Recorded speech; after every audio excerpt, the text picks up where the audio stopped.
kabachiistu kan diinaa gamte faajjii kee tolkaasnaa kan ittiin beekamte diina kee mancaasnaa kan sitti deegamte walabummaa kee hawwina Oromiyaati yaa kabajamtuu biyya biyya dhiigaf lafee godhan ijaaramte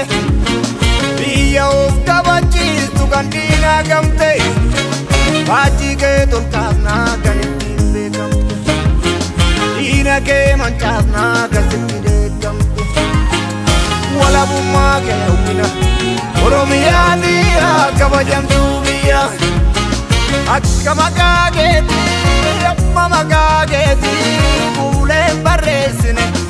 eessa amma eessa jalqabuun sodaadhee waan ani meessine arjitti waa maraa haadha goototaa meenyu siin jedhu hoo jalliseetumaa biyya abbaa kiyyaa jedhee siin adabdu wiirtuu sirna gadaa galma dimookiraasii furtuun balbala Oromiyaa xiyyaa kabajaasiif mala addunyaa jaalala soortuu haadha yeessaa yawwistuu ambadaare Oromiyaa yoo galanni kee ammanaare soortuu haadha yeessaa yawwistuu ambadaare Oromiyaa yoo galanni kee ammanaare soortuu haadha yeessaa yawwistuu ambadaare Oromiyaa yoo galanni kee ammanaare Oromiyaa biyya too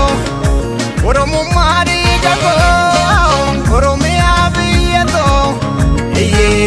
suumatu nuuf biyya suumatu nuuf biyya doomu ilmaan keessiif dhaabannoo ardiya doomu ilmaan keessiif dhaabannoo ardiya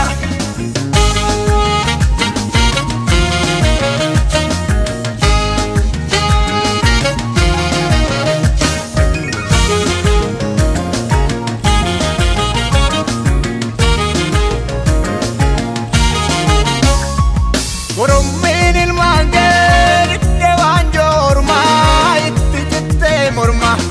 hardallee guuteraa kan lubbuusiif laatu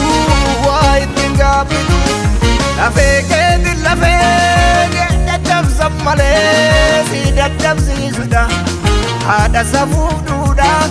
humna siin dorgomuuf ormi eessaa fuudha budduuqsee harkasaa kan waaqni badaasee harkormaan hir'isu ilmaan kee wal taane acheerraa jabeessina galmi kee nimmisu soortuu haadha yeessaa yawwistuu ambadaare Oromiyaa yoo galanni kee ammanaare soortuu haadha yeessaa yawwistuu ambadaare Oromiyaa yoo galanni kee ammanaare soortuu haadha yeessaa yawwistuu ambadaare Oromiyaa yoo galanni kee ammanaare Oromiyaa biyya too Oromummaa dhiiga koo Oromiyaa biyya too suumatu nuuf